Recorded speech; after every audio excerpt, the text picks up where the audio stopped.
Can pure lust ever be truly pure? Wow, wow, mi scusi, buon rabbino, but did you say lust? Yes, I asked whether pure lust can ever be truly... Yes, truly pure, I thought so. I was just wondering, is this an appropriate subject for a nice rabbino to be discussing in public? Well, the Torah deals with everything important pertaining to human existence. Everything? Everything that God made, God has something to say about. Wow, wow, wow, how charming, very refreshing.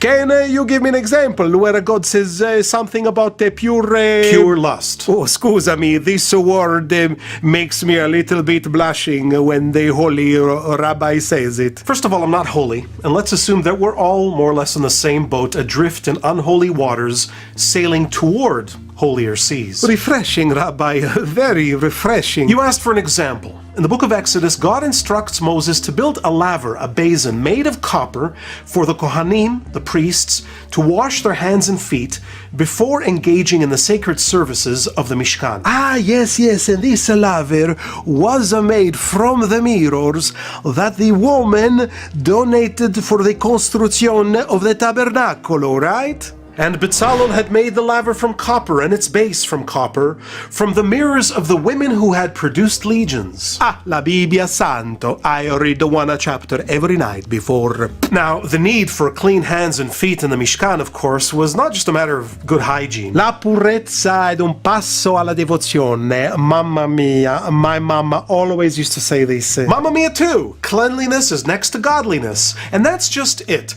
Good hygiene is the best symbol that we have for spiritual cleanliness or purity, for a state of spiritual existence which has been purified of physicality and sensuality. Rabbino, your words. What? Sensuality? You make me to blush. So the copper laver, the Kior Nechoshet, was not simply a convenient washing station. It symbolized the need we all have to cleanse ourselves of the grubbier aspects of our corporeal existence before we enter our inner temple, our inner sanctum. This is, how you say, affascinante, very beautiful.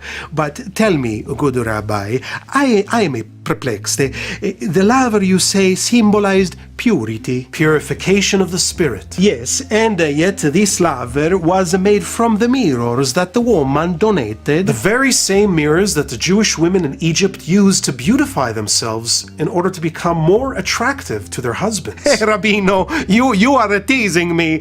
Attractive to their husbands, spiritual purity. How do these two things go together? You know, when the Jews were enslaved in Egypt, the work was backbreaking. The men used to come home broken and exhausted. Ah, there you go. They were exhausted. They had no energy for...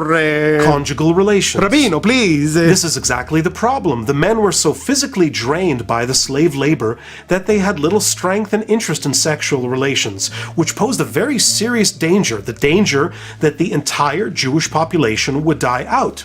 Sexual reproduction, after all, has the function of reproduction, no?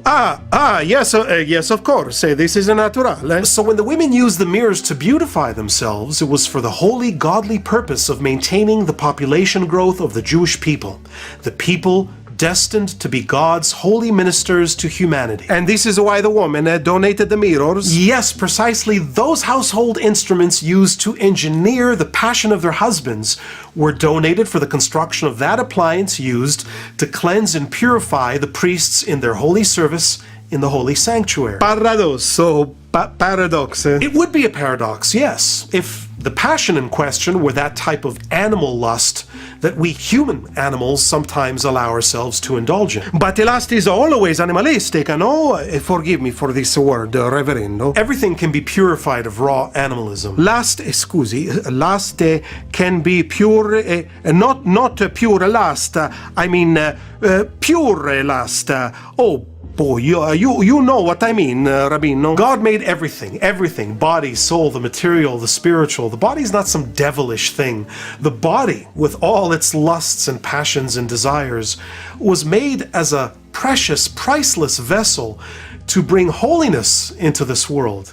This vessel can certainly be used like a shovel for scooping up mud, but the same vessel, if cleansed and purified, can contain sacramental wine. So the sensual drive is like a sacramental wine? Absolutely. It can be if it's treated like holy wine, and that's how every sensual drive should be treated and enjoyed. So long as there is no drinking and driving. The material origins of the laver teaches us that physical intimacy, purified lust, can not only be a holy thing, when treated with deep reverence, it can even assist us in purifying ourselves of our more excessive physical inclinations. Wow, wow, wow. May God bless such intimacy. And may such intimacy bless God.